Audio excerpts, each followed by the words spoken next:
Hey guys, real quick before we start the video, I want to direct you to the community tab on my channel. I am currently running an event for you, the viewers, to rate every single Monster Hunter monster from 1 to 5 stars. This project is going to be a bit of a run back from the 20th anniversary popularity poll and is meant to allow everyone to voice their opinion on every monster, so we can get a big picture look at how the whole community feels about the entire Monster Hunter bestiary. There will be a new poll on the community tab every single day at noon Eastern Standard Time, and all polls will remain live on the channel, so you can answer any of them at any time. You will not miss out if you miss the poll for the day. I will be updating numbers all the way from now until the end of October when the last polls have been run, and in October or November, we're going to have a massive video event where your comments will be read, all the numbers will be crunched, and the monsters will be reordered based on how you all voted. Every vote on every poll matters, and anyone has a chance to have their comment read in the video itself. And if you want to help me get more data and reach the broader Monster Hunter community, I'd appreciate a like on this video and, maybe hit the subscribe button to help this channel grow. It'll put me and this project in front of more eyes. Okay, no more YouTuber CTA shilling. Here's the video you actually clicked on. Thank you. So, okay, this has been a little long overdue. Finally, we got some schedule lined up. We're still waiting on Nate. He'll pop in when he can. But, yeah, so we have the August gigantic marketing cycle for Monster Hunter Wilds pretty much wrapped up. We're gonna have some of the live streams going while we talk, but right now I got Austin and Sam. We are eventually gonna have Nate on deck as well, and we're gonna do kind of just like a rundown of all this new stuff that came out about Monster Hunter Wilds in August. I've done the weapon breakdowns on the channel, and we did a group reaction to the trailer. We've been talking about stuff on live streams, so we're not gonna go like bit by bit super duper crazy into everything, because that's going to take like 5 hours, and people have already been talking about this game a lot. So I think we're going to be kind of pretty generalist. We're going to talk about the stuff, like some general impressions. We'll go over like the weapon trailers and the main trailer a little bit, so like the guys can pop in and talk about what they think, because I mostly covered them myself. And then I do have a list of observations made from the streams, made by another YouTuber by the name of Oceanis, who did kind of like this really nice organized bullet point thing with some extra details that can kind of get a little just kind of like lost in the sauce and whatnot. So I think what we're gonna do, and we'll wrap this background when Nate gets here, but we'll go like newest to most experienced with Monster Hunter, and we'll talk about just kind of like a general overview about like how we think about the game now that we've really seen full-on gameplay of it. So, Austin, you are just starting out with World and Into Iceborne a couple years post-launch. You're the newest to the group here. So, in general or specifics, anything you want to talk about with Wilds and how you're feeling? I'll give you the floor first. I'm obviously very excited. I'm feeling very good. There are, and we've talked about it very briefly in like our personal like chats and stuff that we have for the Bone Boys, certain things that I not the craziest fan of, and I need to preface, especially with World, because I've never even played Rise. It just sits there staring at me on my PS5, wondering why I even bought it, crying every time I open World instead of Rise. But anyways, I don't know anything else about Monster Hunter, so like whenever these guys are like, oh well, World does this, but like 3U does this, and it's like I can't do that. So to me, I don't have like any complaints about World. I love World because it's the only thing I've ever played, and I don't have anything to compare it to. So to me, World's awesome. But just seeing some things like in the trailer, and I'm kind of live reacting to a little bit of it because I haven't watched as much as I would have liked. Obviously, I watched all the weapon trailers, but I'll start with some of the stuff that I don't particularly love. Is I don't love how crammed the HUD seems to be at some times. I loved how in World the flies only found things when you were fighting. But it seems like sometimes maybe, and we also spoke about this, maybe it is just a demoism kind of thing. The fact that flies are flying around finding things whilst fighting. That is, I think that's just kind of annoying. I think it crams up the screen a little bit. I don't love the wiggly moving health bar. I think the green line was totally fine. I do appreciate what they're doing. I think it's a creative idea to make it kind of like the hospital kind of line looking thing, which is fine. But I could live without it. And another thing that we kind of slightly spoke about too, just me and Connor, was the sacred leading you without you having to do anything.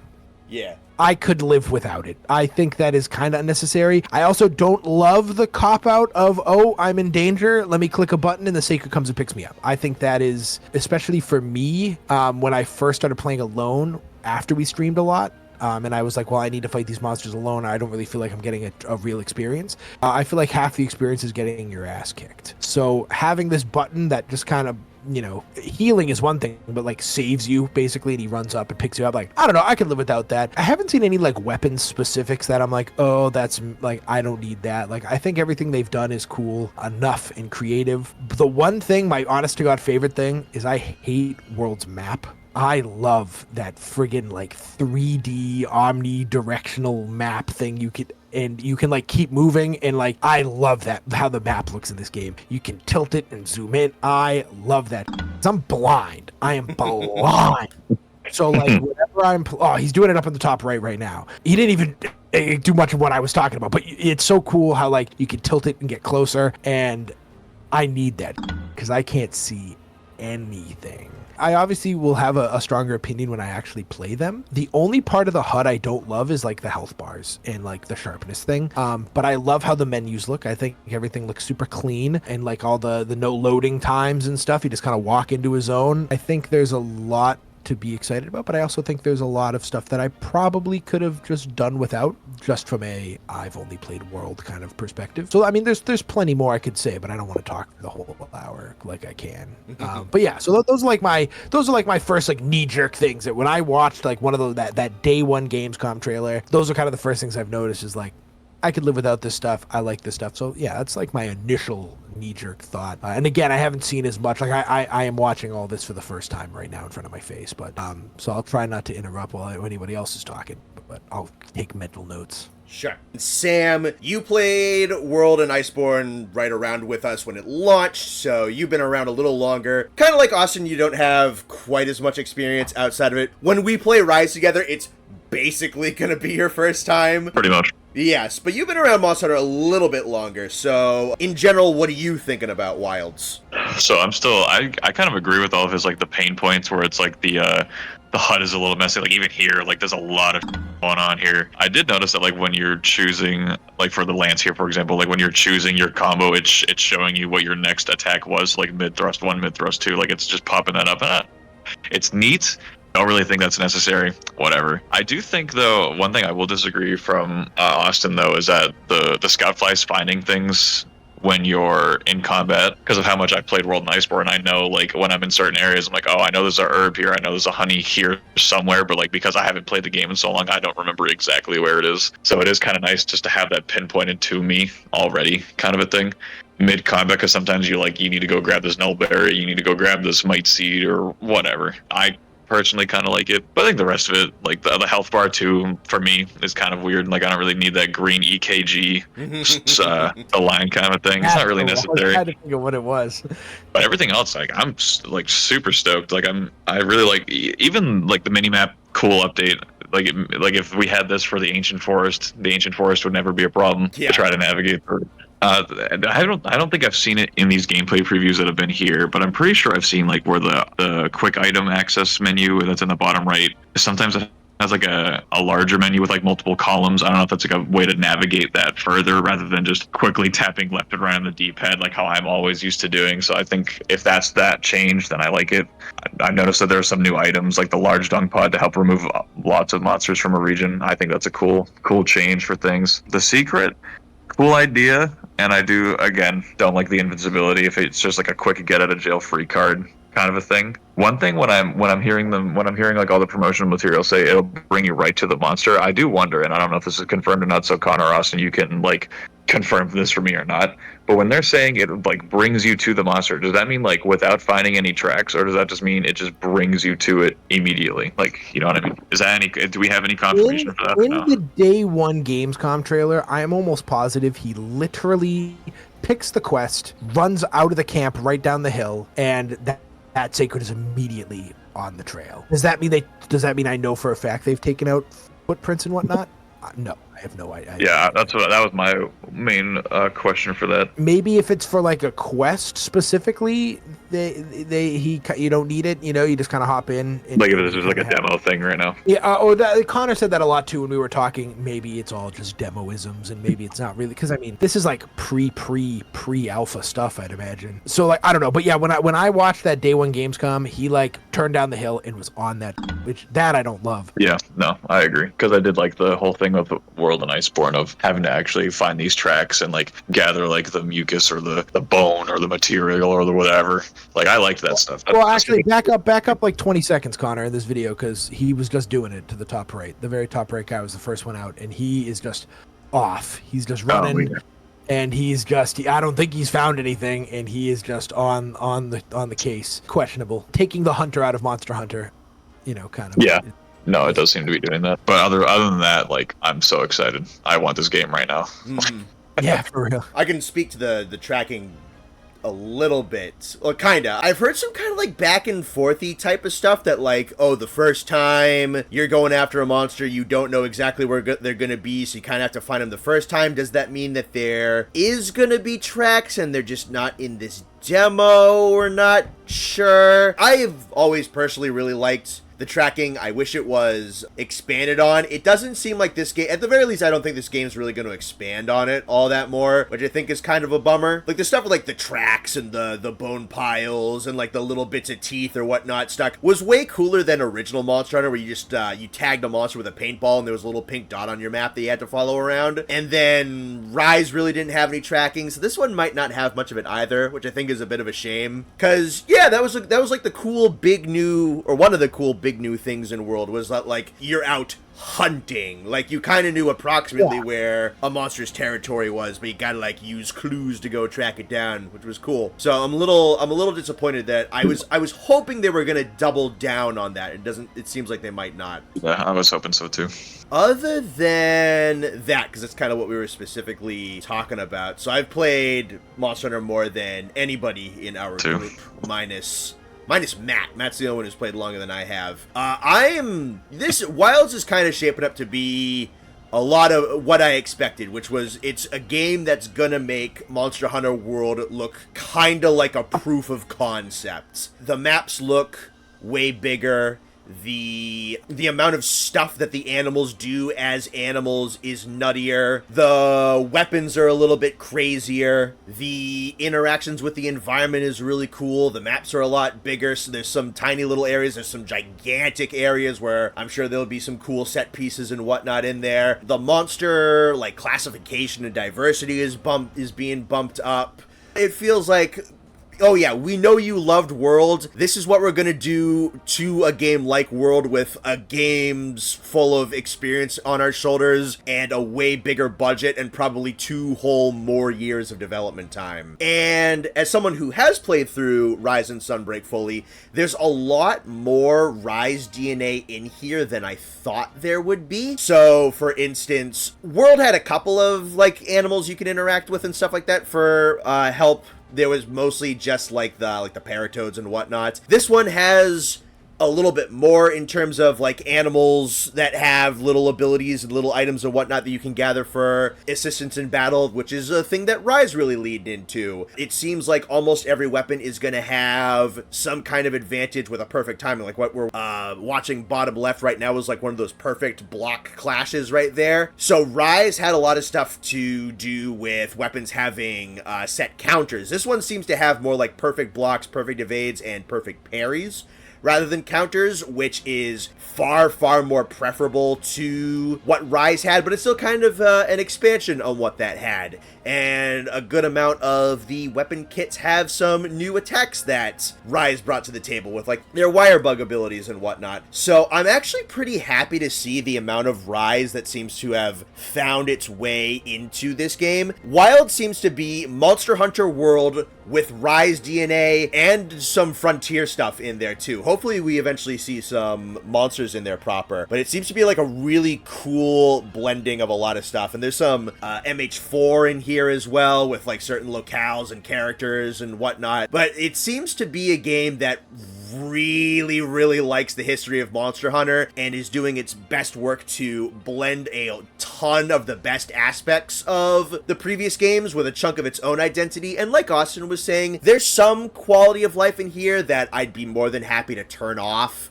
Some bits and chunks of UI that I'd kinda just don't really need. The Sacred being able to auto-guide, I kinda hope that that's an option and that free steering is still just a normal thing I can do. But yeah, I'm impressed. I'm very impressed. Just kind of gathering thoughts whilst watching. I'm a little disappointed in the camp setup kind of thing. Obviously, I was just going off of the word of one YouTuber who happened to watch like a demo really early on. But I don't know, what I envisioned with camps and stuff getting attacked, I don't know, being able to like puff up a camp in specified areas, I understand that the mechanic of just plopping a camp down wherever you want is a little hard to manage and a little busted, but that's kind of, I was expecting a little more, than I can put pop-up tent in specific area, and if I'm in it, the monster will attack. It's like, okay, yeah, like that's lovely. I was hoping for like bigger, more widespread, because like in the trailer, the story trailer specifically, there is a scene where they're like, oh my god, like they're in the village, and like they're like, don't worry, the hunter will take care of them, and like the hunter dramatically walks into the fray. I was kind of hoping for something like that. Like, I think that'd be a really cool, like, I was hoping for something like, oh, you're gone doing something. Oh, the village got sacked by like, is in the process of being, sacked by Dochaguma. So it's like, now you have to like, you get that blip on your radar. I was expecting a little more than just like, you put down a camping tent in a specific area and Dochaguma like steps on it. I don't know. I was a little disappointed with that. There's some nice quality of life like for the weapons that I think is very cool, specifically like the canceling certain longsword things, like because that's like the biggest pet peeve. You go up and do like the helm splitter or the Hellbreaker and you miss, and so it's like, I liked how you can like flip up in the air and like cancel it, and it's cool. I like some of the new like animations that we were watching. There was like a mount that we watched. I like how it's not just the same animation from World. I think that stuff's kind of cool. But yeah, there are some things that I was hoping for a little more, and obviously we'll know more. But just off like what I've seen, that camp one is kind of just like, oh, like that's it. Like, okay, that was like the one thing that I was like really just kind of like everything else is like, quality of life. Hopefully I can shut it off. But I was kind of like, I felt misled, like about the camp thing. I was hoping for something a little more dramatic. Sure. I think for a game like Monster Hunter, I don't feel like a tower defense like that is really necessary, because it might just become like an unnecessary and maybe even annoying mechanic at some point to have to deal with. So I can understand. I also thought the same thing, like from probably the same YouTuber that we heard that from, hearing that they were like, oh yeah, you got to defend these camp. And I was thinking it was like a whole tower defense style situation, not quite like how Rise has them. I should preface, like, I love the in like Fallout 4 of like building. Oh, yeah. I love that. So like that's kind of why I was like, oh, okay. No, I agree, because I love that in Fallout 4 as well. But I think for a game like Monster Hunter, I feel like that would just get annoying, personally. Very possible. It is definitely very possible. Is there anything from like the specific weapon trailers or the main trailers that you guys want to talk about? I can pull anything up. There are some cool things about like, the bow guns that I'm like, okay, like I'm still not interested in them. I think some of the cool like flourishes they've added to like some of the weapons, like the longsword, you're doing your spirit slashes, and there's like a new like backflip thing, that can help you get into the thrust move, and then when you do that, there's like a bunch of slashes. Other than that stuff, I mean, like Nate will definitely want to speak more about that, because I know he had some thoughts on like certain like wound closures and bows and stuff like that. But I mean, you broke everything down pretty well in the weapons trailer, and it's hard for me because like I've only been playing Insect Glaive for like 3 weeks, and I've only been playing Charge Blade for like a week, so it's like, other than Longsword, I can't really speak on anything. Hammer looks almost the exact same. Based off what I've seen, I haven't seen anything totally crazy different, like mind-blowingly different. Go back like 6 seconds on that video just to like kind of build on the health bar thing that I was talking. You literally only have to go back like 25 seconds in the video. Look at like, oh my god, yeah, like that's crazy. Top left. Top left is the one I saw. It's like, okay, that's fine, everything's fine. I don't need that. Yeah, I don't need that. I don't like that either. Yeah, like that's That's too gonna much. snag my eye, yeah. Yeah, that's a little much. Thankfully, I've seen a lot of people say the exact same thing, so if there already wasn't an option to turn that off, I think that there might eventually have that added, because a lot of people were saying, that's mad distracting. Yeah, there it is in the right again. That's crazy. That's huge, dude. I mean, like, that's too something much. something I'll say I'll make note of too is that the developers of these games are very good at listening to consumer and player feedback.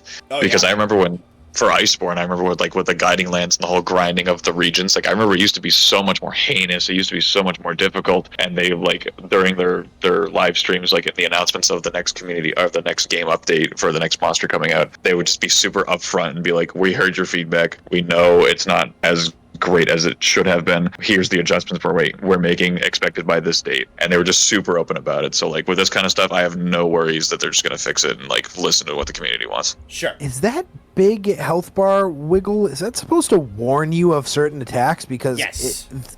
That's terror. I don't need that. I want to learn. I want to try to figure out movement and stuff. I thought it was like almost dead kind of a thing. Yeah, I thought it was like an almost dead or like, like lightning, if you have certain armor on or something. Like that would be like a cool thing is if you have like metal armor on or something and he's going to lightning bolt you and you kind of like felt it. Like that's different. Just to like warn you that like you're going to get attacked. Like no, I want to learn the moves and I want to learn the animations. And I think that World, I don't even like locking on to monsters in World, and I feel like World does a very good job of, again, maybe I'm wrong based off other Monster Hunters, but to me, I feel like World does a really good job of like the monsters in front of you and that's all you see. Yeah. And like, that's, you have to figure it out from there. I don't need easy mode, it's just like Dark Souls people, they don't want easy mode. It's like, sure. I don't need this game to be any easier. I think it is a nice difficulty. So yeah, like stuff like that, like Connor said, hopefully we can shut it off because I don't want that. Yeah. What encourages me is that Monster Hunter Rise had options when it came to customization of your UI. Like pretty much any individual chunk of the UI could be turned on or turned off, which I feel is probably going to be carried over. So a lot of the stuff we're seeing that's like, do I really need the countdown timer with like the quest information like in the middle right of my screen like it is right there? Do I really need list of all the gatherable items in like the middle left of my screen like it is right there? I am willing to bet that can all be shut off. Specific about it, like whilst fighting. Like I like that once you entered combat, the red ring came around your map and the flies went away. Yeah. When I'm walking around, tell me where everything is.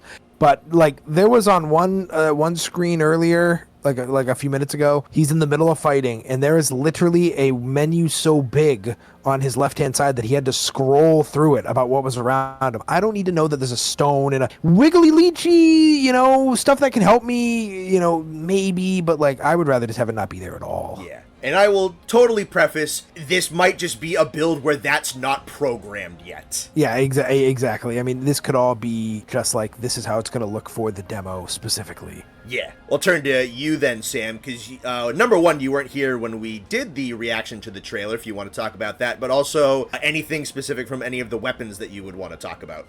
Me personally, being an Insect Glaive main, I love the fact that you can just go into focus mode, slash the monster, the insect comes out, grabs the buff, and just comes back. That's so convenient. Instead of having to hold down L2, send out the bug, and then you miss the spot, so you have to bring it back, and you send out the bug, and you miss again, you have to send it back, you send it back out, and you just kept, oh my god, it's so annoying. But now just being able to walk up and just do a quick slash, it takes it, you get it back. Oh my god, such a big quality of life improvement for the Insect Glaive. I'm so excited to not have to just play third-person shooter on a hack and slash weapon.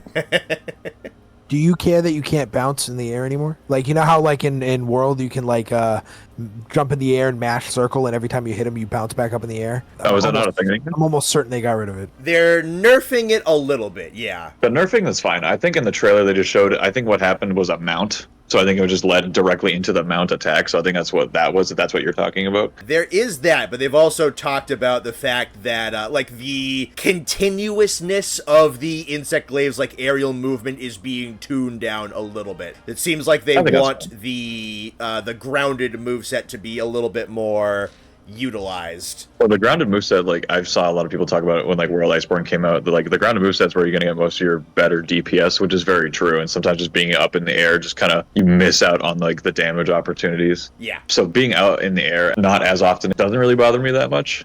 If I'm gonna get more and better ground combat techniques, so I'm fine with it. That's all right. As long as I can still, that you can still pull Volta, so you can still do attacks in midair, and that's just like a little fun thing that the Insect Glaive can do. I'm okay with that. It can still land me almost every single mount in a hunt. Is there any new weapon, or maybe kind of like weapon that's been a secondary for you that's catching your eye? The bow. The bow on it, actually. Now, I question for you, Connor. I've only played World Bow. Is the new bow as busted as it initially seems from that trailer? Because that new bow seems crazy. At first glance, it feels like though, at least like the flashiness and some of the damage numbers looks kind of nuts. I mean, obviously we're not going to see optimized damage until we see optimized damage. A lot of people are pointing out that like some of the abilities is just straight up rip of like Magic Archer or whatever it is from Dragon's Dogma. They want people to play bow. That is beyond a shadow of a doubt, is they want people to play bow. They've got it because I'm gonna play bow. Yeah. Charge Blade, I'll probably be right back on that shit. That's absolutely new love for me. Swax too. I don't know what it is about World Swax. I never really cared that much. Honestly, the days grow, poor Hamber and Greatsword slide down the list. I love Longsword, but Longsword has started to get boring. But I do like some of the things that they've added to Longsword that make me a little more excited about it. But yeah, no, I mean, I definitely don't think there's anything that I saw in those trailers that made me go like, wait a minute, like I don't like that. Everything that they've added is either like, that's cool, it doesn't bother me, or like, holy like that's amazing. Sure. I will say that a weapon that I've never really cared for being Greatsword in like World, obviously it does big damage, it's very slow, that's the function it serves. My slow moving high damage weapon is Switch Axe for me in Worlds, and I'm okay with that. But honestly, watching the Greatsword trailer for Wilds makes me want to try Greatsword. It looks fun. Yeah, they're not even doing that much to it, but it just looks... Yeah, it's Greatsword. Looks fun. The parry especially looks awesome. Yeah, I think I said counter, but yeah, parry. I am definitely going to get around to trying all 14 weapons and making some form of build for all of them. I like a lot of the weapons. I usually wind up being halfway decent at about like 6 or 7 of them, and then if I have like an obscure matchup that I really like, that's usually fun. I only like to play Gunlance against Zinogre or whatever. Like, I'll have like a weird matchup that I really, really like. Both of the Lances have my attention. You know, I've fell in love with Lance in Worlds, and it feels like they're really doubling down on the aggressive defense for Lance. You know, it's all about it being the monster's turn and like defending against the monster, but the variety of options you have to defend and counterattack is so broad that it makes the Lance really fun for me, because that's where its options comes in. That's the big appeal of the weapon for me in that game, and it seems to be carrying on even more so in Wilds. Gunlance really has my attention, as not only are they fixing a huge issue with the Gunlance, where originally the shells didn't have any kind of scaling with attack value, they were very set, so Gunlance shelling would very often fall off in terms of damage. They're fixing that, so it has actual scaling, but they also seem to be cutting down on a lot of end frames on a lot of the attacks, expanding out the combos a lot, so Gunlance looks to be a good chunk more aggressive and a good chunk more viable to actually do the things that Gunlance wants to do, so that has my attention. Bow obviously looks like a lot of fun. I do like my Greatsword and my Charge Blade and my Swax, those are all cool. Sword and Shield also looks really good. It looks like they are making the pathing of its combos expanded a little bit and changing things around and adding a lot more little baby evasive techniques and whatnot and sidesteps, and then those will branch out the combos a little bit more, so Sword and Shield looks like it might be nice and reactive and have a lot of options to it, which is really nice. That's my big thing with Sword and Shield and Lance, especially in games like Rise, is like good chunk of options and lots of little pathings, and just like you're free to shift things up, so I'm pretty happy about that. The guns changed less than I thought they would. I'm kind of with you guys. It's like, I'm gonna play them, but they really fail to be like, ooh, this is something really new that you gotta try with the guns. I was kind of hoping for a little bit more with that. You know what, Yeah, actually, I don't really care about the gun. one that I didn't think of. I'm probably gonna give, especially if you don't. Well, yeah, I know you will, but if you're not playing it all the time like you are in World, I was intrigued by some of the hunting horn moves. Sure. Hunting horn looks cool. But Yeah, like I kind of liked when he like put the horn in the ground and like he wasn't even touching the guy, but like the notes were like hurting him. Like I thought that shit was kind of cool. So like yeah, because odd reference, but I loved playing hunting horn in the Monster Hunter board game. So I definitely the handler. Sorry, I definitely will give hunting horn a try, which I probably don't even feel the need to sniff in World, but I did enjoy that trailer. Sure. I think with how Hunting much Horn I've is been enjoying Hunting Horn in World, I will definitely be giving it a shot in Wilds as well. something for me personally, just because I'm not a huge fan of them in World, and even in the trailer, like I don't care for them myself.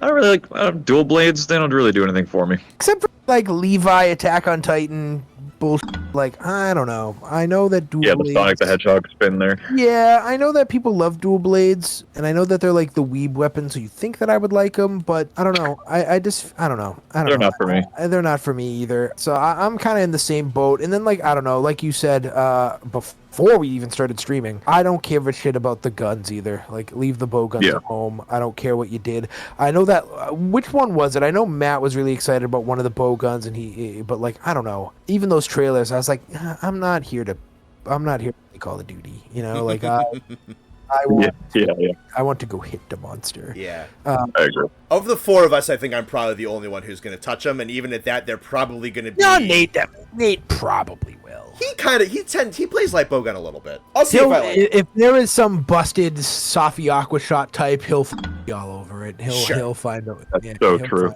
Yeah, come on. The gun lance, I don't know. I'm sorry. I know Murdoch especially is said something in the chats every time about having. I think it was Murdoch about gun lance. I don't give a shit if they make that the best weapon in the game. I just don't care. It just doesn't look that amazing. And well, you know why?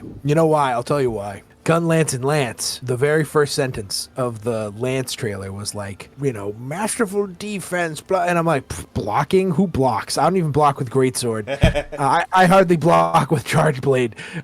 So, yeah, I don't know. I want to be, you know me, I'm unga bunga. I want to be like in the clack. Yeah. So, I don't know, the slow, like, crab shuffling of Lance definitely does not interest me. Fair enough. Yeah, it's a style that I like. I get why some people do not. Oh, look at that map, dude. That's so good. It's so There's much a cool better. map. That's so good. I can see. Also, too, the number of monsters too that says active monsters. Like, look at that list, dude. Yep. That's insane. Multiple Chatas, multiple Balaharas, several Doshas. Yeah. I'm just It's kind rather than just 3 per map. I'm just kind of shooting from the hip from this one. I think something that I don't know if this is true. I felt like in World, the AI of like the little monsters was a little annoying. I felt like especially the Jagresses and what's the ones in the Coral Highlands that are just Shamos. purple. Yeah. So I feel like mostly the Jagresses. I feel like they get too involved when they really shouldn't. I know they attack when like they're down and whatnot, but like I felt like the AI for some of the smaller monsters in this game looked a little more intelligent. They really kind of stayed out of the way until the monster went down, and then they kind of like ganged up and like joined. The little Gyroses do a really good job. I feel like maybe it's because I spend the least amount of time down there of staying out of the way. So like I hate when the Jagresses, like I'm swinging and the Jagresses are just eating up my attacks. But in like one of the very first trailers when like Doshaguma's getting mugged, they like didn't come to fight him until like they knew they could actually fight him. I feel like the Jagresses in World get like way too involved when they have no business getting involved, and it's super annoying. And speaking of AI, I watched I don't know if they've done it in every trailer or demo, but the one I watched, they used like the AI like fighting companions. Interesting. I mean, it's probably not something I'll use too often, but I definitely think it is neat. And the AI, they were kind of showcasing it, and they made a point to talk about how smart the AI was. The AI is like, if you're fighting multiple monsters, like, because there was at one point, you know how usually it's like, oh, 2 monsters saunter up to each other, they turf war, maybe, or like one of them kind of gets angry for a few minutes and then they leave. There was at one point in the trailer where like all 3 monsters were like in the clack for like a good few minutes, and so they called in the AI help, and the AI help was like smart enough to lead some monsters away and like focus on other monsters, but they were also also smart enough that like, oh, the player got a knockdown on Doshiguma. Let's stop fighting the other monsters and go gang up on the one that's on the ground. I think that's really cool, and I think that just kind of showcases like some cool little tech stuff. Again, is it a feature I'm going to use? Probably not. Just some little cool AI things that I think are kind of interesting. I definitely feel like some of the AI is a little smarter, obviously, because this game is going to be God knows how many years newer than World. So when did World come out? 18? 18, 17? yeah. 18? Okay. And then another thing that I'm just going, I'm sorry. No, go ahead. The wounds, so much better than the bullshit in World. Oh, yes. Oh, yeah. because that's, Connor takes it upon himself to soften up all the parts for me and Nate, because we're professional longsword mains who always get tail cuts. And it just looks like the tail got skidded on pavement. I mean, it's just like scuffed. Like, I like how there's like legitimate visual wounds. That is so much cooler than the little scrapes that they get. That look awful and they look terrible. Yeah, like they make monsters look disgustingly ugly. Yeah, exactly. You're ruining some pretty monsters by Namiel specifically. Yeah, that was the first one that came to mind. It's like I don't know. I don't need that. So not only do the wounds look better, but the fact that it's just like doing normal damage with your weapons and not, I'm going to use a grappling hook and jump onto the monster body parts and then do the attack thing, and then I have to wait 2 minutes and then I got to reset it again over and over and over again to make the monster look stupid and build my entire battle plan around jumping onto a monster with a grappling hook over and over and over again. It seems so much more naturalistic, so much more intuitive, less flashy, and that's a good thing. Yeah, it's much nicer that way. I hate all like the timer things. Like, I understand that there's like some things like, if I flash pot a monster, you should have some resistance for a few minutes. But yeah, like the having to wait and like, I don't like that. So yeah, I like the wounds. Wait a minute. Wait, I'm sorry, not to interrupt. Can you go back like 5 seconds, Connor, real quick? Sure. There's something right there that says Balahara traces of digging. So is that like footsteps? Did you see that too? Yeah, I did see that. I like that. So is that like footsteps? Do we know? I guess so, yeah. Maybe it's just like it's still present, but like a smaller focus on it. I think he's going after Unicron right now, and he just kind of had like a Jedi sense, like that radar was in the area, like he didn't find anything. So like it's going to be interesting to see how that works. Yeah. Yeah. The specifics of it. Sorry, I didn't mean to interrupt. I just noticed that, and I was like, wait, I remember seeing that anywhere else. So. Question for Sam, actually, because I don't think we've talked about it. I'm assuming you saw Spider Monster. Yeah, I did. I don't think I've heard your opinion on it yet. I think it's really cool. I especially really like the detail of it turning into a rose, and it has like its own arena kind of a thing. That thing looks fun. Yeah, I like the giant rose. Cool. And then us getting, obviously now with these like gameplay, like these people playing the game and whatnot, we've been seeing this dude, Ray Dow, is that what it was? Yep. Yeah. I'm butchering the name. This dude looks tough. He looks so cool. He's sick. Yeah. Yeah. I'd have to talk to head someone. turned into a railgun is so cool. Oh, don't say railgun. Someone in the comments is going to get mad. Someone in the Discord, well, many people in the Discord, but someone in the Discord I remember specifically fought this guy. Yes. I don't really dig into the Monster Hunter chats too much on Discord, but I'd be curious to see his opinion, because I'm pretty sure he toasted it like first try. That doesn't mean it was easy, but he is also a speedrunner. He's also a professional. Yeah, I was gonna say he's also a. He's also very good at Monster Hunter. But yeah, I'd be curious to see how he felt about that, because I mean, he looks nuts, and like I said, watched the trailer that kind of showcased him a little more. If this is the guy they're trotting out for the early trailers, what are they hiding?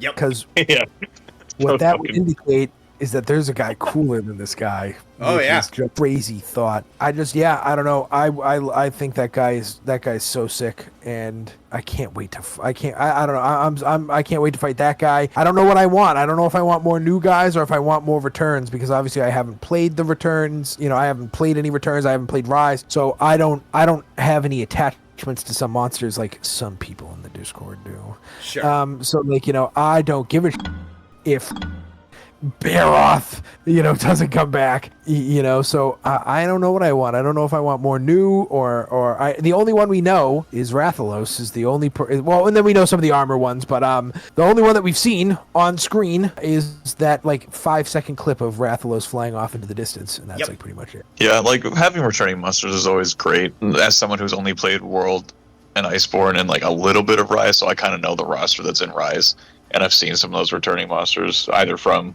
World or Iceborne or from previous games. Having new ones is always fun, not just for us as newer players, Austin, but also for like actual like veterans of the series, so that they can experience something that's new, kind of, if you know what I mean. Yeah, because some of these people, this is like the fourth game that they're fighting this monster, and it's like some people might like that, but I definitely wouldn't mind something new, that's for sure. And I know like, Nate has... I was gonna say that like it's kind of like how in Iceborne, like young Garuga, like that's a monster that's like returning, and like it takes up the monster slot. Like, that's neat.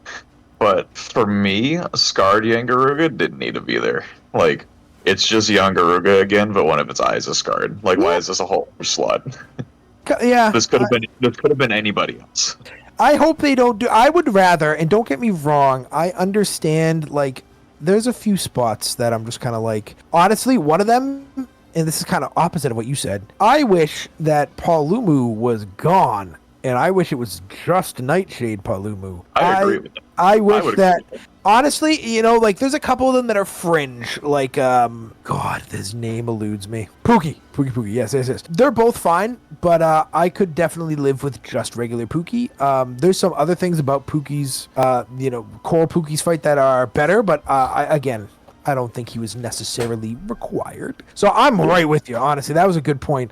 I don't need, yes, here's the Wilds DLC, and it's like, there's 4 new monsters, and then there's like 5 monsters that are different colors. Like, I agree with that 100%. I think they should. I would rather just have there be new monsters. And I understand that, creating a new monster in a game must be hard. Yeah, and I know they just. Same time with like even with like the different Pukes where it's like the poison in the water, like they still fought differently, so they still feel different. Yeah. So like I'm okay with that. More specifically, like for like the example I gave of young Garuga, where young Garuga scarred is just young Garuga with like one more or scarred young Garuga is just young Garuga with one more attack and is a scarred eye. So like that was a waste of a spot for me. Yeah. Sound okay? You sound great, buddy. Yeah, you're good. All right. Well, when I joined the call yesterday, Discord changed my microphone to the built-in one on my laptop and not my headset. So now I got to be sure.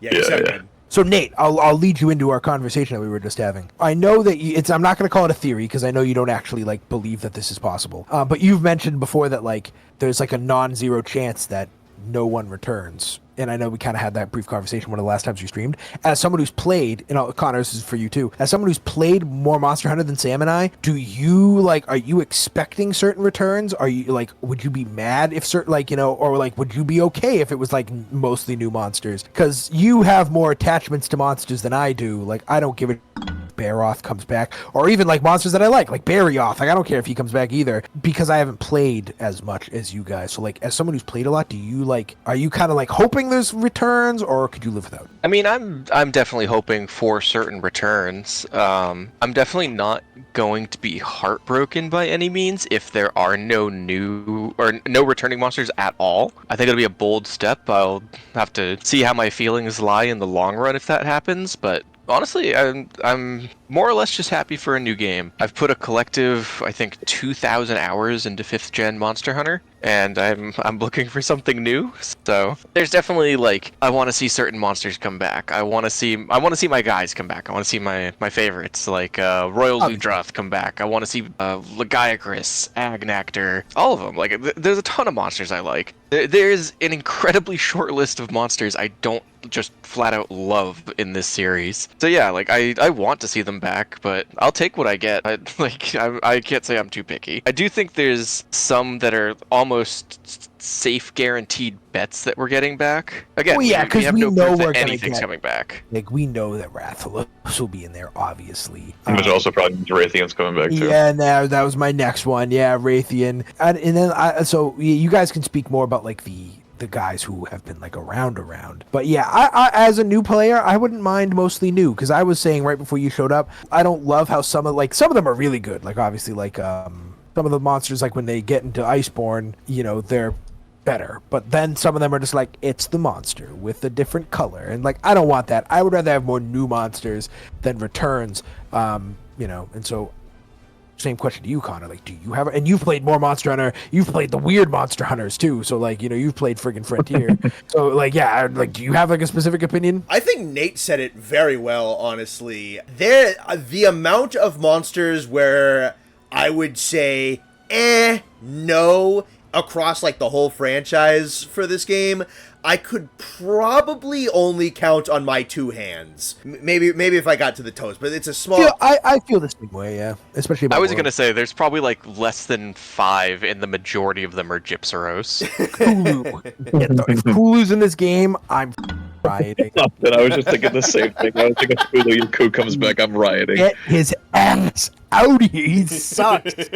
I think there's a good chance we'll see a lot of fan favorites from Gen 5 Monster Hunter. Yeah. What occurs to me, and what I'm kind of thinking about, is there was a big thing with Monster Hunter World specifically, where it was the first really huge reinvention of Monster Hunter, and it had a pretty good balance. It had some well-known monsters, a couple of like previous ones that were pretty well, that were like a little bit more obscure, like something like a Baroth was always kind of like a C-lister monster, but had been around for a while. And then you had like a whole lot of new ones. I thought they balanced things out really well. But then the questions became, where's all the big famous ones? Where's Zenogre? Where's Gormagala? Where's Nargacuga? Where's Barioth? Where the, like, a lot of the flagships and a lot of like the really big like A-listers and S-listers. So then Iceborne comes out, and that was like the big thing of the Iceborne marketing, was that like every new trailer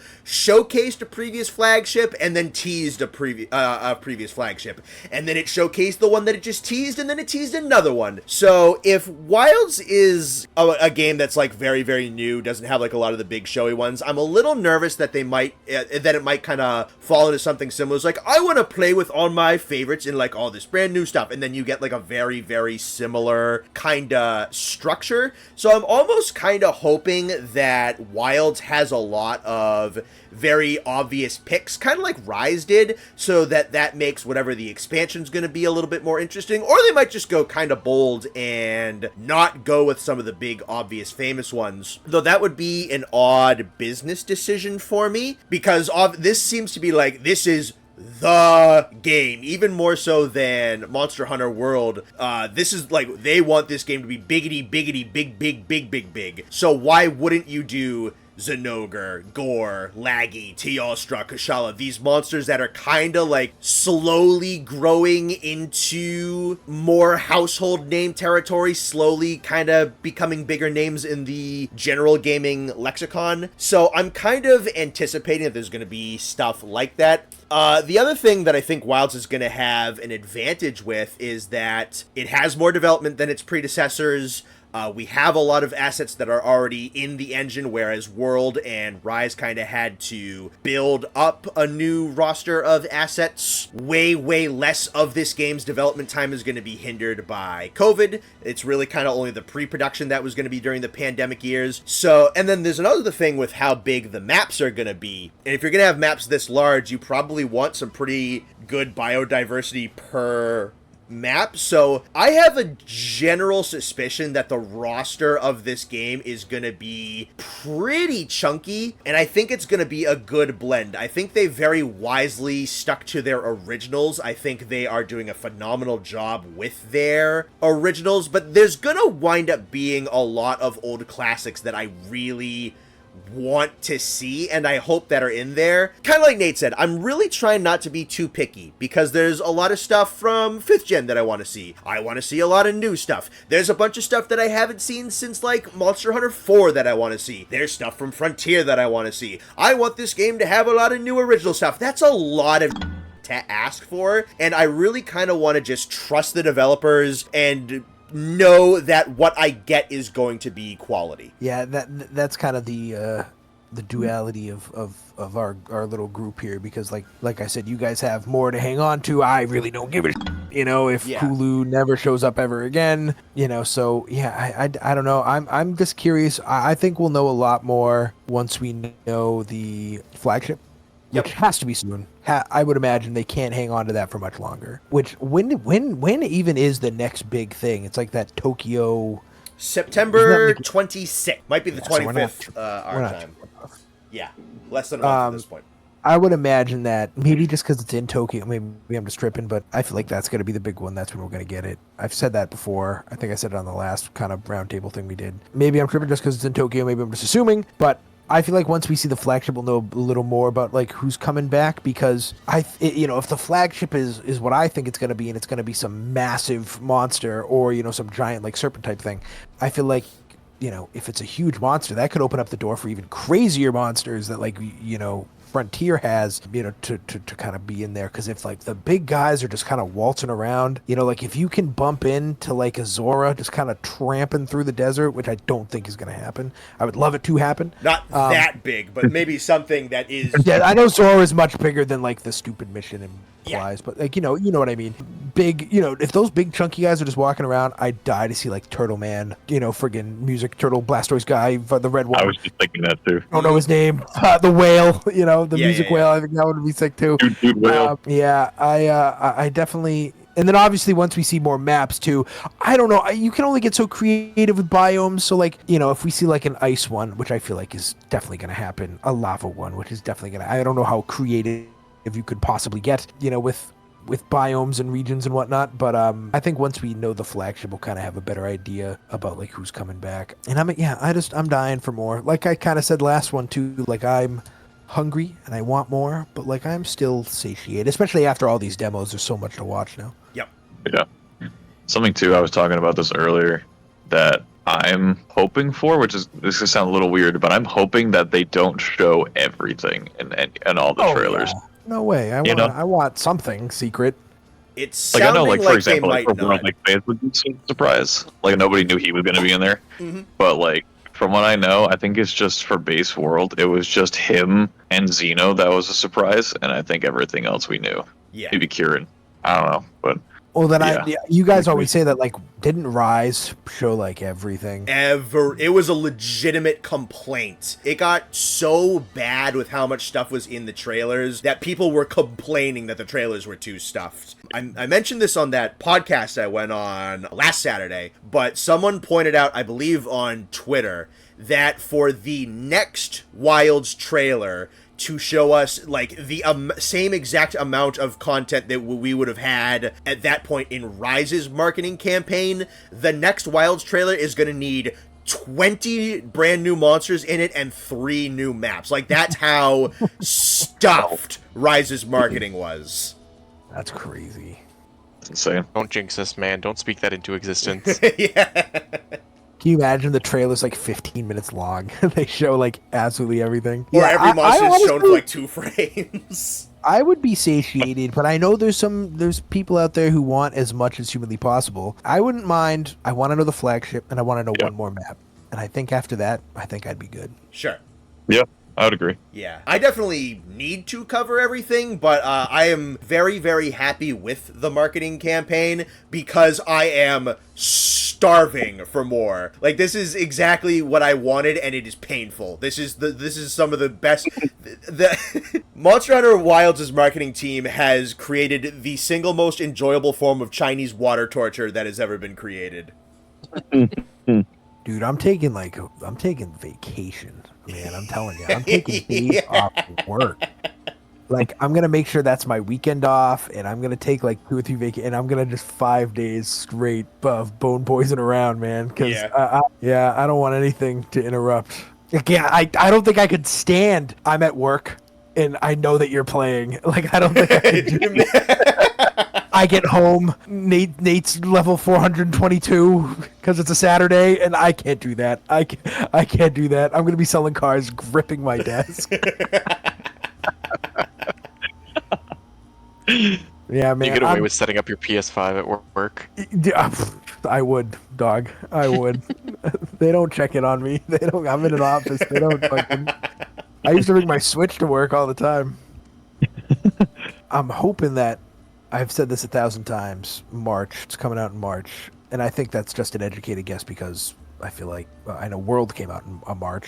And then, I don't know when Rise came out, but I'm telling you, March is when it's going to be. It's really not World came out in January. January, close enough. And Rise came out in March. There you go. I mixed them up. Can you imagine? They're like, coming out, holidays, 2025. Oh, I die.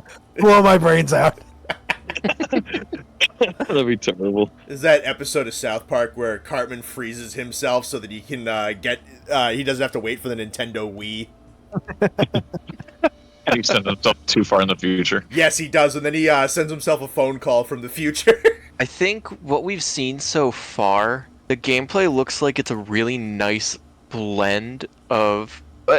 not necessarily a blend, but a really nice in-between of the slower gameplay of World and the faster gameplay of Rise. Mm-hmm. And I'm pretty happy about that. Because honestly, I really like World, and I really like Rise as well. Rise is one of my favorite Monster Hunter games. But it's so much faster than World. Like, the gameplay is so aggressively fast compared to what World is. And not that World feels slow, but I think what we've seen and what we've been shown, the gameplay looks like the pacing is really good. I think the wounding mechanic is interesting. I'm curious to see more of how that works, how many hits it takes to actually create a wound. I don't know if you guys caught, but the mounting is actually like phenomenal for putting wounds in. Yeah. Because whatever body part you're stabbing to get the topple is generating a wound on that body part. Fight gameplay wise, I think the pacing is really good. I think the all the weapons look fun to use. I've yet to see one I don't want to try. I like a lot of the quality of life improvements that we've seen. The double weapons is cool. All the armor has looked really good so far. Being able to make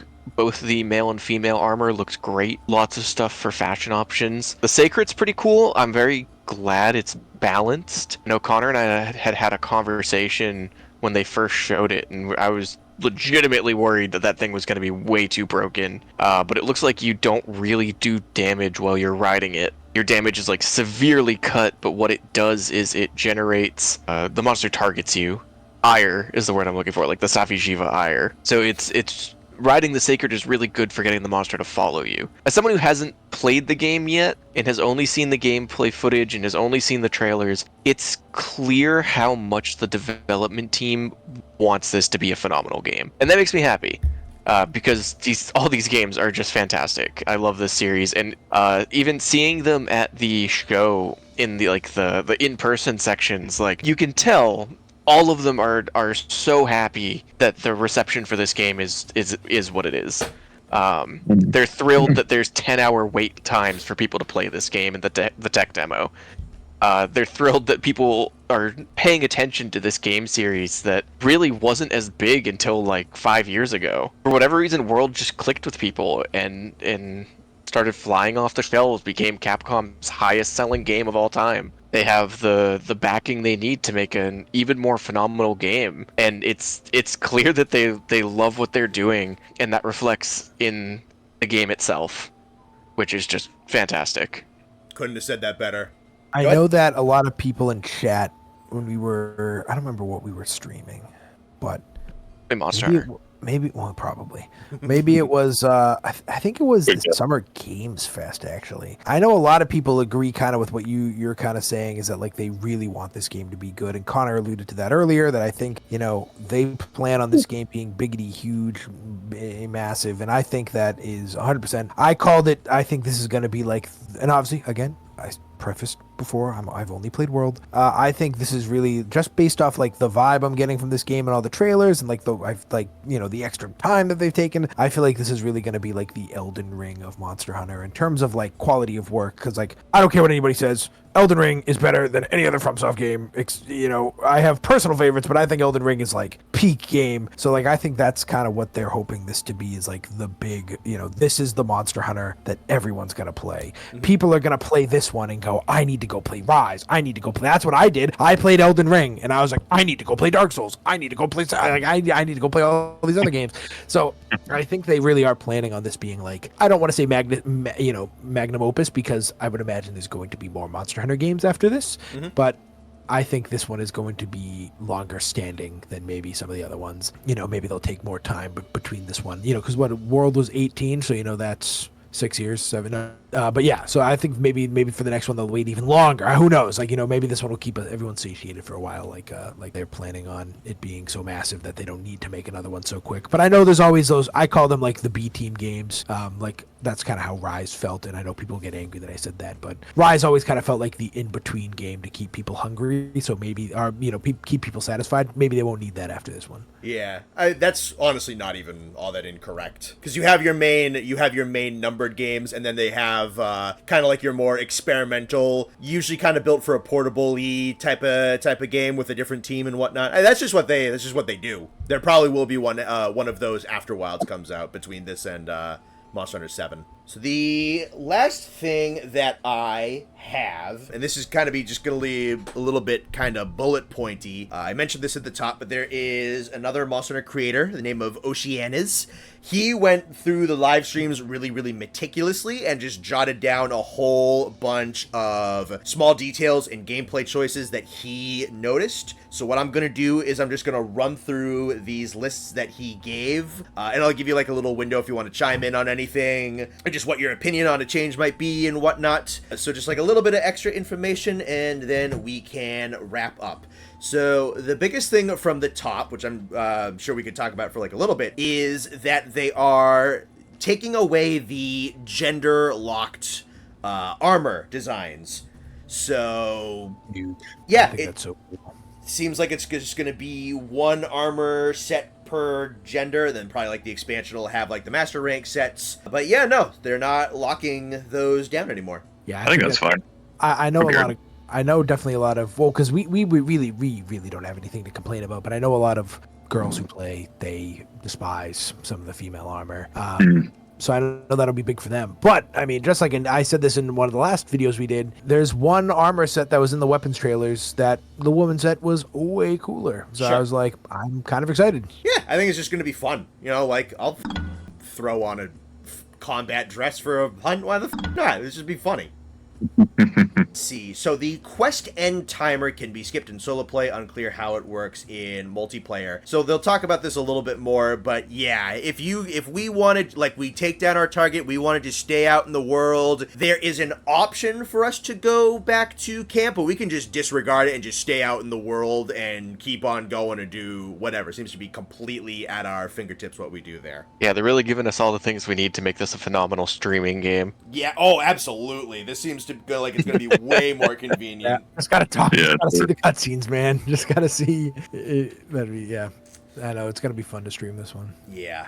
So this one is a very sensible change. So since the normal quest structure is kind of going away, it's going to be a lot more seamless. The way that they're going to be doing rewards, at least some of the rewards, is that if you break a monster part and destroy a wound, the item and the rewards and the materials is just going to go right to your inventory from the actual break, and it is not going to be a post-quest thing. Oh, interesting. All right. I can't say that's too big of a change from what it is right now. You just kind of get it sooner. Yeah.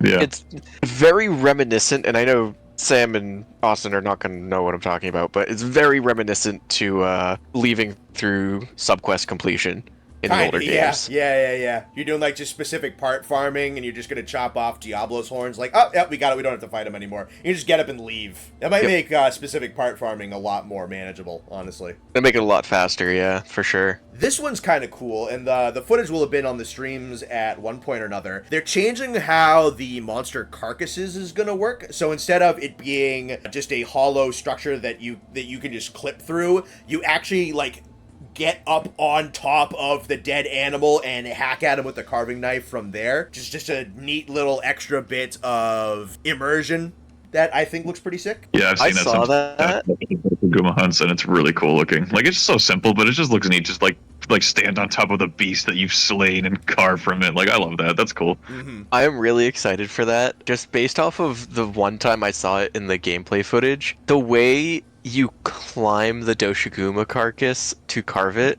I really hope people figure out a way to break that mechanic and just like clip outside of the map with it. It's Does that this mean very strange animation for climbing up the side of the monster because you basically walk up a vertical cliff. Does that mean you can also play King of the Hill on top of a corpse? Oh, Yeah, you if can. we can, we should totally do that. That's gonna be the new wedge beetle.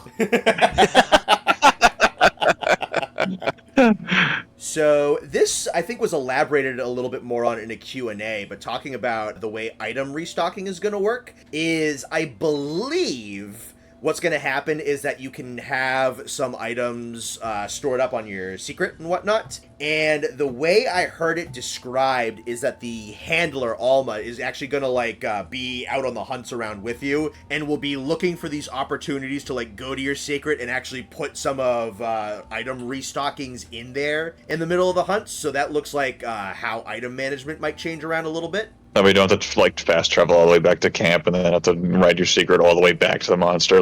That's a nice quality of life improvement. It fight. It was just another Radow fight, but she was on a secret in the fight. She wasn't fighting, but she was there, in the clack.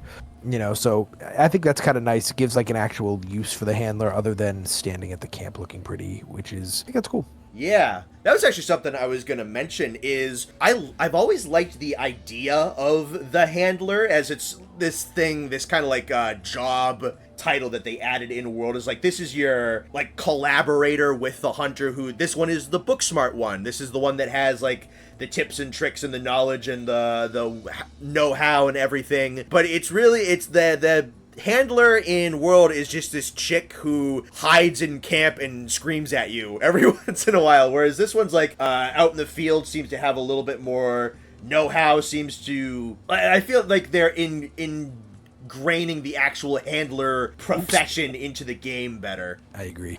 Yeah, I think actually making the handler do something is nice. I mean, there's always been your quest giver. I know there's the guildies from 3rd generation. There's the guild marm from 4th generation. The 5th generation has Hinoa Minoto and Chiche. The job has existed. They just chose to make the character do something a little bit more, and I appreciate that. Mm-hmm. Especially what we're seeing here, because I appreciate that your handler is out on the hunt with you, doing something with you, being part of the quest, and not just calling you partner and hogging the glory and vibing at camp eating something while you're out doing the hard work. Hugging my cat. Minor thing, but friend of the channel, the Great Thunderbug, also known as Heat Death of the Universe, is back. So it looks like he's going to be kind of like a environmental trap out on the field that is going to be capable of paralyzing monsters and yourself, which is kind of cool. So it's cool to have that classic 2nd generation small monster back. So they're expanding on some of the different slinger ammo types that there are. So there are larger dung pods for herd dispersal. There's stuff like luring pods. It's kind of seems to work like the challenger mantle in world, where you can basically get a monster to follow you around to certain parts. And there are going to be things like bleeding pods that are going to make it much easier for you to create wounds. So they're expanding out the types of slinger ammo, and those are some examples of some of the newer ones that we're getting. I saw that in the gameplay, because the dude used his clutch claw or hook shot, whatever it's called, to rip the fang out of a crocodile to get a bleeding pod. Mm-hmm. I thought that was sick. I have liked that the large dung pod is being, I think by some of the people who were streaming the game, was affectionately referred to as the poop nuke. I do like that quite a bit. Nice, that's good. So this is an interesting one. So from World, we are getting set bonuses back. So for instance, you have 3 pieces of Diablo's armor, then you get the Slugger secret. So number 1 that is coming back, it might be on more monsters than it used to. For instance, we know that Dosha Guma is going to have a set bonus. Another very interesting thing is they seem to have more generalized set bonuses. We're not sure any of the specifics or how powerful they might, but for instance, one of the examples given was that if you had a bunch of pieces from something as general as, say, flying wyverns, so not even all the same flying wyverns, but a piece of Radow, a piece of Rathalos, a piece of Diablo's armor, that there might be set bonuses tied to something that general. So that might make set bonuses and build ideas even more customizable and add an even further level of kind of brainstorming into what you're crafting, which I think is really interesting. I'm glad that the bonuses in general are coming back. I do like That's the really bonuses cool. shared between like wyvern types. I think it's a cool little thing to keep track of. Yeah, that's an awesome addition for set building. I had noticed that the set bonuses were coming back. I saw it on the Doshigum armor when they showed it at one point, but I didn't realize they were doing the secondary thing like that. That's really cool. Mm-hmm. So this is another pretty major change, and I think this is going to have something to do with the fact of the weapon swapping. It's going to be interesting how this pans out, but the way things used to be is that only armor had pre-built-in weapon skills. It's looking like pre-built weapon skills are going, or pre-built just like skills are going to be on weapons now as well. Oh, Okay. interesting. I So, was like- thinking about like the double weapon thing. Like I just don't, if someone mentioned this in the Discord, actually, don't remember who. Sorry, they were talking about, and I had the same thought about like you have two weapons. How do you build like like gems and jewels in your armor? I get like, do you have to take out two weapons that are relatively the same so the skills carry over, or like I just think like skill building is going to be a little weird with having two weapons. I think having two weapons is very cool, but like obviously like I'm going to waste armor slots because I have the bow gun, but then my other weapon is a great sword, so like some skills might not cross over. So I am curious to see so maybe like adding the skills to the gun is a way to mitigate that. You don't have to focus on certain skills with gems and jewels and whatnot. I'm just assuming gems and jewels are coming back. Maybe you don't have to focus on it with your armor because the weapon will already have it. So maybe that's kind of what they're trying to do, which I think is cool. Sorry, Nathan, I cut you off. That's a good point. I know a lot of the skills are usable across a lot of the weapons, but there are a few armor skills that are definitely more for certain weapons than other ones. Looking at you, artillery gem, but You telling me you don't like to put recoil down on your greatsword builds? I mean I do, but it's really just for the flex on the haters.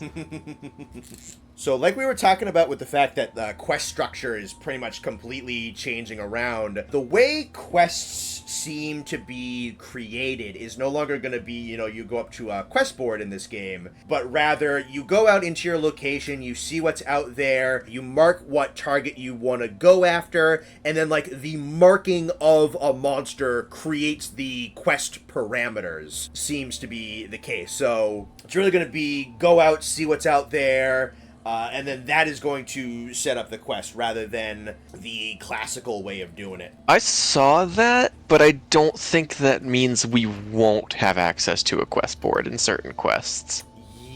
Yeah, probably, because otherwise... like, It'll probably still be there. Yeah.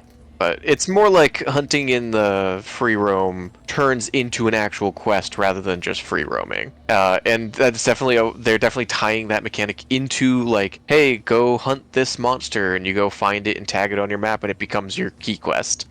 But I don't like you look at it at the standpoint of event quests or like the big bosses. Like you look at your Guys Magorm. Like your Guys Magorm's probably not going to be out roaming around. Yeah. It's probably going to be in its den on its own specific map. That's probably going to be a quest you have to accept somewhere. Mm-hmm.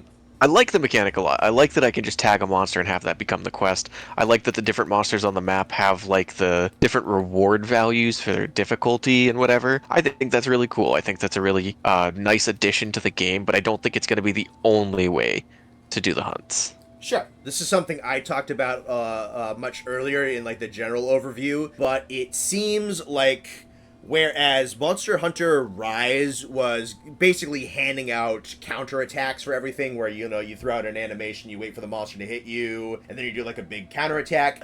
They're doing something kind of similar with Wilds, but much better in my opinion, where it seems to be perfect timing seems to be the big ordeal. So you have Greatsword with the uppercut parry, you have the perfect block clashes, you seem to have the Adept Guards back for stuff like the Lances, the Dual Blades has a perfect evade.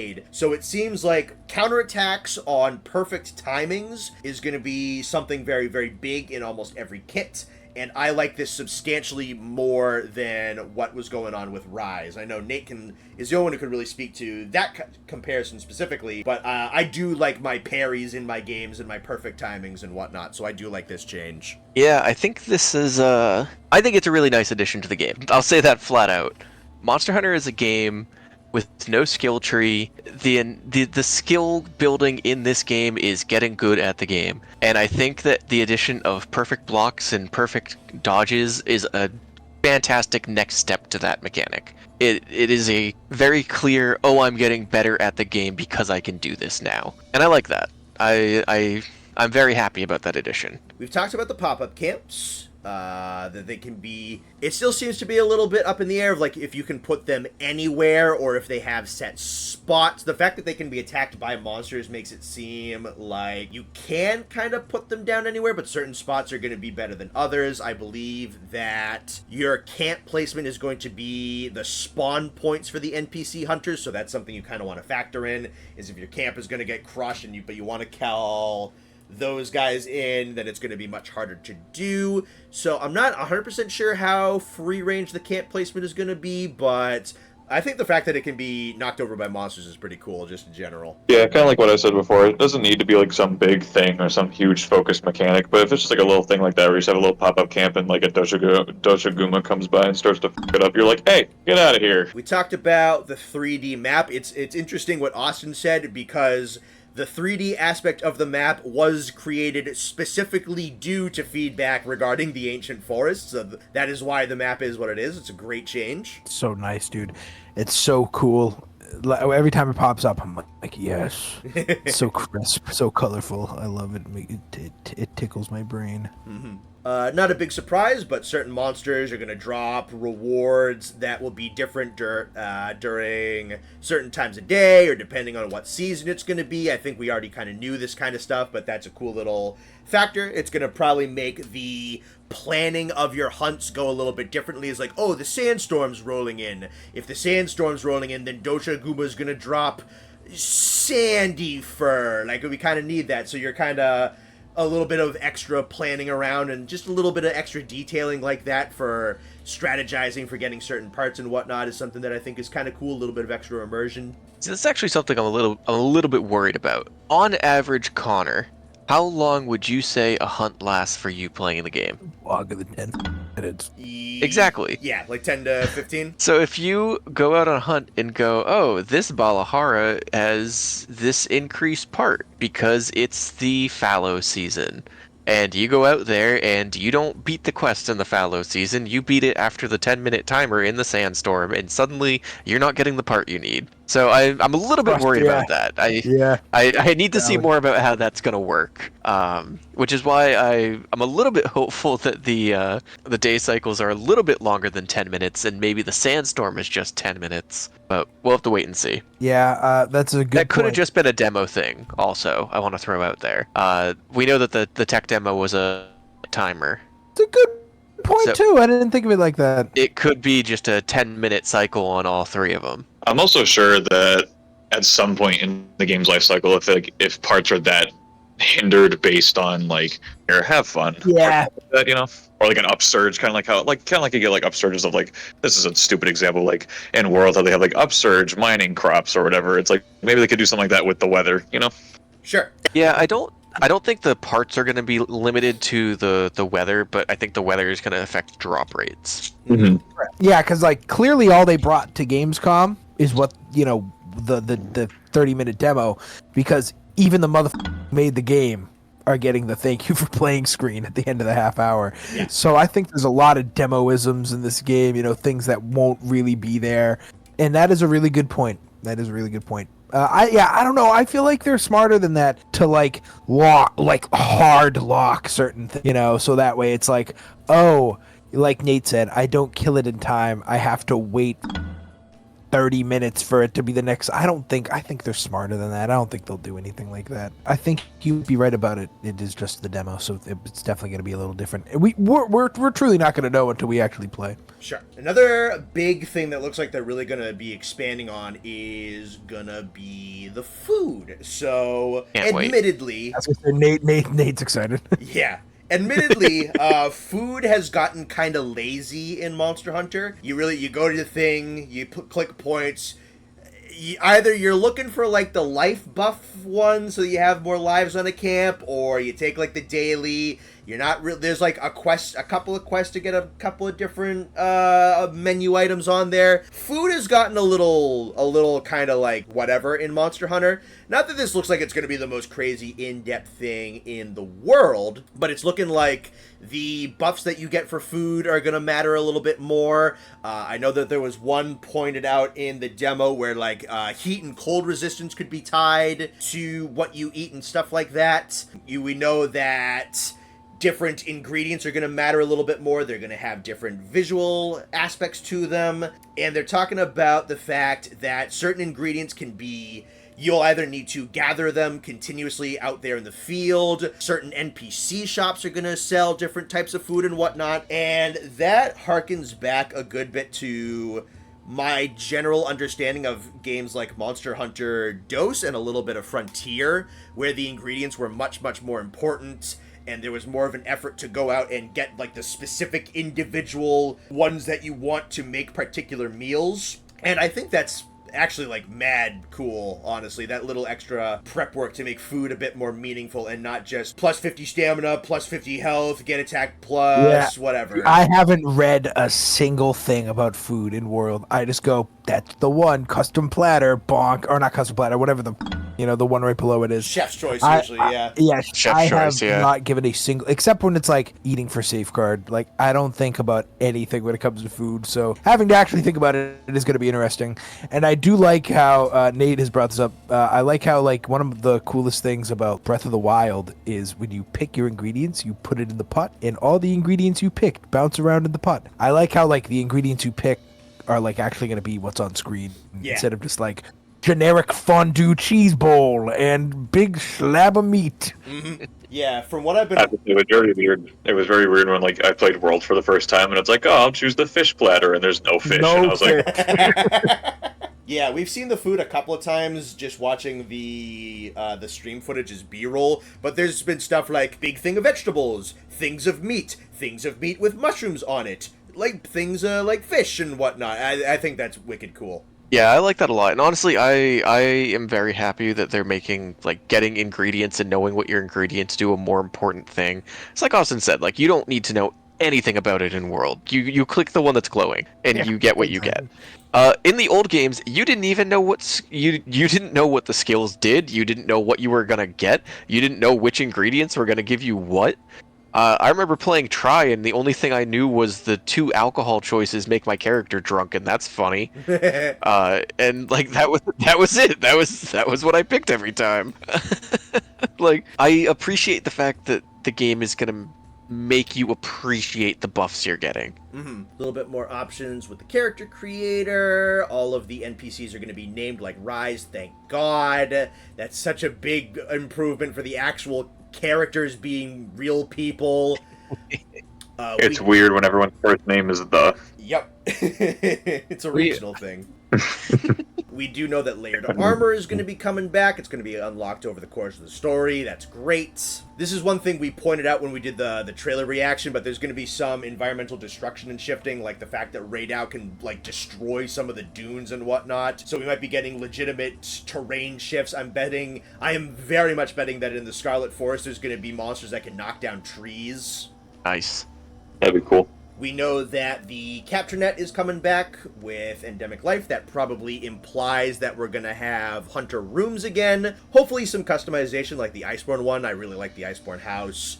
We know that there's going to be rare Endemic Life with certain times and certain parameters and whatnot, so some certain interactions like Raidou's body being charged up by lightning, we already kind of assumed that. When Balahara's up on the rocks, you can knock him down. That was one thing in general I was really excited about that trailer, is you have monsters kind of interacting with the environment a little bit more and using, like trees and rocks and walls and whatnot to get like different vantage points and launch different attacks and whatnot. I've been talking for a while. I want Nargacuga to like jump up into trees and ambush you and crap like that, so I'm hoping for more the things he does in his cinematics. Yeah, yes, that is something I've been wanting for a very long time. So we know that we already knew that underwater combat wasn't coming back. They are changing around the swimming a little bit, so there's going to be a couple of sections where there's actual like free form swimming and it's not just a scripted sequence. so you can kind of drift around a little bit. There's going to be some stuff to grab in there and whatnot. It's just a cool little thing just to make it a little bit more Monster Hunter-y. Just kind of bring underwater movement a little bit more back into the fold. Not necessarily indicative of anything for the future, but cool that it's something that's not completely and utterly gone. This is an interesting one, so we're going to see how this has to do with other animals, but we know that with Radau, it's looking like his nest kind of powers him up a little bit. So when they were fighting him in his nest a while ago, there's like all this fulgurite all over the place. So, and then you also had like Lalabarina's nest had like all the webbing around her, so there's probably going to be certain monsters, probably the more powerful ones, where if you go to their dens and whatnot, it's almost going to be like lair actions in D&D, where those dens are going to be built to kind of accommodate for the powers of those monsters a little bit, which is cool. Kind of makes it feel a little bit more final battle-y is probably what they're going for. Yeah, that's really neat. I saw them talking about that on the stream, and there was a thing you could do where you could actually like discharge the rocks on the ground in the Radau arena to like take away their buff that they're giving him or whatever it was. I'm very much a fan of the environmental interactions in this game. I was a really big fan of it in World, and I'm glad they leaned into it even more in this game. And that is the bulk of stuff on here that is particularly interesting. Yeah, it's been great to it's been awesome to finally see this game in actual motion. It's always been like this. It's been a very ultra mysterious game for like 6-7 months since it got unveiled back in December. It's great to finally see the game actually up and moving, and I'm pretty impressed with anything. I think the monsters look great in action. The environments look great. Maybe a couple things of QOL that I don't necessarily need, but that's really my biggest complaint so far. Yeah, no, I'm mad excited. So any additional final thoughts from the panel? One odd, just kind of like off-topic kind of thing. I love, and I don't think we'll get it, when there's like buildings and stuff, like real human, obviously not living in them, but like, you know, I don't think there's anything like that in World at all that I can think of off the top of the dome. But I loved like, oh, you go to fight the dragon. Well, he's at like the top of this temple. Like, I think that is so cool. I would love to see some different, you know, kind of areas like that where there's like man-made structures rather than just, well, because like whatever the fuck that weird like you know, Sith protractor thing is in the background of all these fucking demos. Like, you know, like, I don't know, mysterious buildings like that I think would be cool. I don't think we'll get it, but that's just kind of like my off-topic thought. I would love. They have that old tower map in 2nd generation. I want a nice, big, gigantic temple to run around and fight monsters in. I've wanted that very badly for a long time. That'd be sick in a game like this where you actually have to climb all the way to the top of the tower. Yeah. You heard it.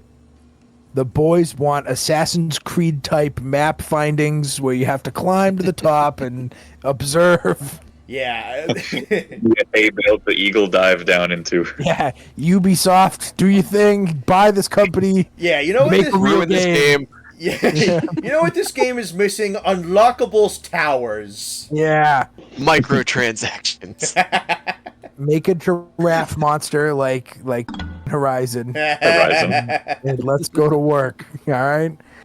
That's what I need. That is actually something interesting I could touch on really, really quick, because Rurikon did an interview with the developers that he posted the other day. Some good little bits and pieces and chunks in there. That's where we know that they're kind of purposely making the marketing campaign a little bit limited. But he actually got them to talk about any kind of extra DLC, and they were pretty upfront about it. So we do know that there is going to be some cosmetic stuff. And they have hard confirmed that there is and they have absolutely no intention to have any monster items, any pay-to-play, anything be locked behind a paywall of any kind, which is great. Just as God intended. Yeah, they have That's no good. desire to do that with this game. Good. I will say, I have absolutely no problems with the microtransactions for purely cosmetic stuff. I know it didn't go over super well specifically in Rise, but that's really just because people were unhappy that the event quests were meaningless in Rise. Yes. And then they released like the coolest layered weapons of all time as paid stuff. Yep. And that just kind of made everyone upset. Like, I understand you can be upset about that. That doesn't make those things any less cool. Yep. I am looking forward to playing this game. Yeah, I'm ready.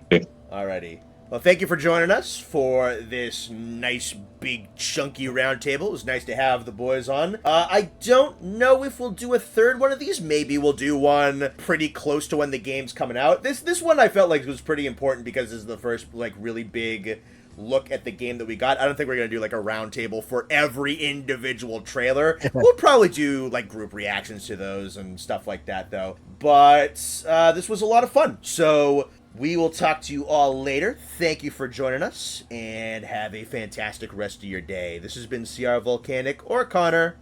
We will see you around. Bye! Bye-bye. Shout out to all the patrons, and special shout out to Stromlin, Sir Wafty, Sir Newt Newt, Shaggy Grizzly, Psychotic Jester, Peaberry, Nihilus Chimerax, Datboy Doing to Ding, I Think I Stole Your Sandwich, and Call Sign Shadow. Thank you very much, everyone.